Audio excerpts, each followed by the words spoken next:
दूसरी औरत जिस दिन दूसरी औरत को सामाजिक स्वीकार्यता और हक मिलना आरंभ हो जाएगा, पहली पत्नी का आधार ही खत्म हो जाएगा। उसी दिन से हर घर में दूसरी औरत नजर आएगी। किसी भी बात पर अक्सर कह देते हैं कि सनातन की एक यही तो खूबसूरती है। अरे सनातन की सिर्फ एक बात अच्छी नहीं, पूरा सनातन अच्छाइयों का पिटारा है। कमाल की बात है कि आज महिलाएं भी हेमा मालिनी के पक्ष में पोस्ट कर रही हैं। लेकिन वही बात अपने घर में लागू करके देखिए, कैसा लगेगा।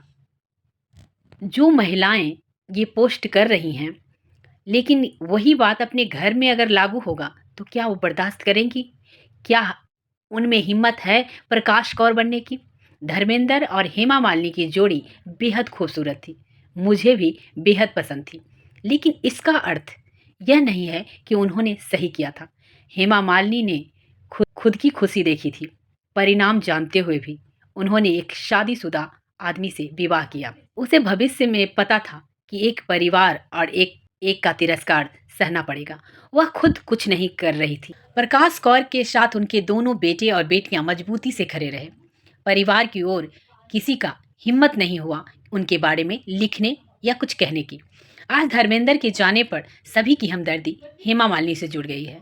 धर्मेंद्र पद्म विभूषण से सम्मानित थे, बीकानेर से संसद भी थे, संसद पत्नी के पति भी हैं। राजकीय सम्मान के साथ उनकी यात्रा तो जरूरी थी। उनके पुत्रों ने फिर भी उनका चुपचाप अंतिम संस्कार किया। राजकीय सम्मान उनको नहीं दिया गया। उनकी यात्रा एक आम आदमी की तरह कराई गई। अगर वह राजकीय सम्मान के साथ करते तब पत्रकार दो महिलाओं के साथ उनके रिश्तों की और अधिक छीछालेदरी करती और भी कई तरह की चर्चाएं होती।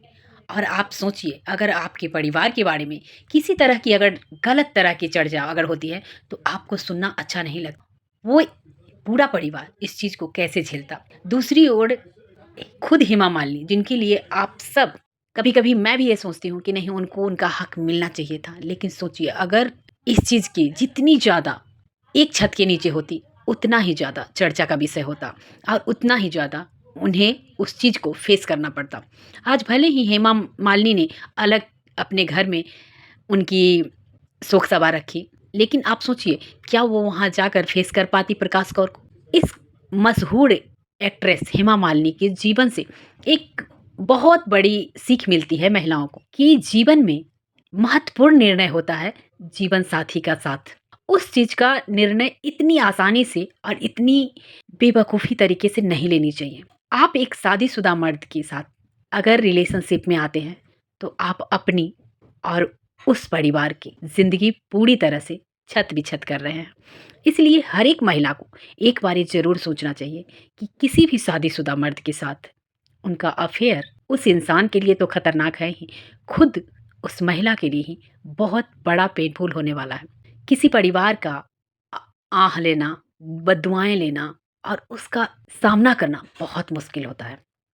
आप थोड़ी-सा प्यार मोहब्बत की बातों में बह जाते हो और इतना बड़ा कदम उठा लेते हो। एक महिला होने के नाते तो आपकी सबसे बड़ी बात ये होती है कि अगर कोई मर्द आप पर आकर्षित है, आपको पसंद करता है, एक बार उस मर्द को ये याद दिलाओ कि तुम्हारा खुद का परिवार है।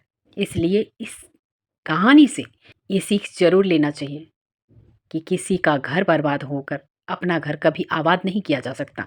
एक महिला का दर्द एक महिला नहीं समझेगी तो कौन समझेगा? ज़िंदगी ना मिलेगी दोबारा। कहा जाता है ज़िंदगी एक बार मिलती है, इसे मौज से जीना चाहिए। कभी-कभी आप अपनी खुशियों को त्याग कर दूसरे की खुशियों के लिए भी जीना चाहिए। दूसरे परिवार की संवेदनाओं को समझना चाहिए। एक महिला होने के नाते एक महिला के दर्द को महसूस करना चाहिए। अगर आप में ये ताकत है कि आप एक महिला के दर्द को समझ सकते हैं, तो वो ये पुरुष और महिला दोनों के लिए है।